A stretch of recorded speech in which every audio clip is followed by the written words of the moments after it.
ఇవాళ ఈ కాంగ్రెస్ ప్రభుత్వం చేసిన అపచారానికి తప్పకుండా మనం తగిన రీతిలో సమాధానం చెప్పవలసిన బాధ్యత ఉన్నది.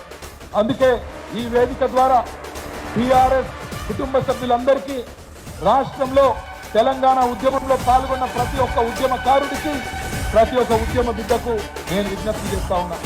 2 పనులు చేద్దాం. మొట్టమొదటిది, ఖచ్చితంగా తెలంగాణ తల్లిని బ్రహ్మాండంగా 2007లో ఏ తల్లి అయితే ఉద్యమంలోంచి ఉద్భవించిందో, రేపటి నుంచి సోషల్ మీడియాలో, మీ వాట్సాప్ డీపీలలో, సోషల్ మీడియాలో తెలంగాణ తల్లిని డీపీగా పెట్టుకుందాం. ఎవడు ఏం పీకుతాడో చూద్దామనే మాటను విజ్ఞప్తి చేస్తా ఉన్నాం.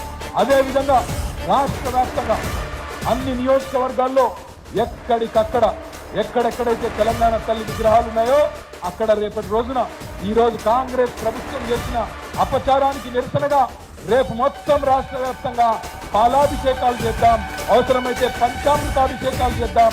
ఆ తల్లిని జరిగిన తప్పుకు క్షమాపణ అడుగుదాం. ఈ కాంగ్రెస్ మూర్ఖులకు చరిత్ర తెలియదు, ఈ సన్నాసులను క్షమించమని తప్పకుండా కోరదాం.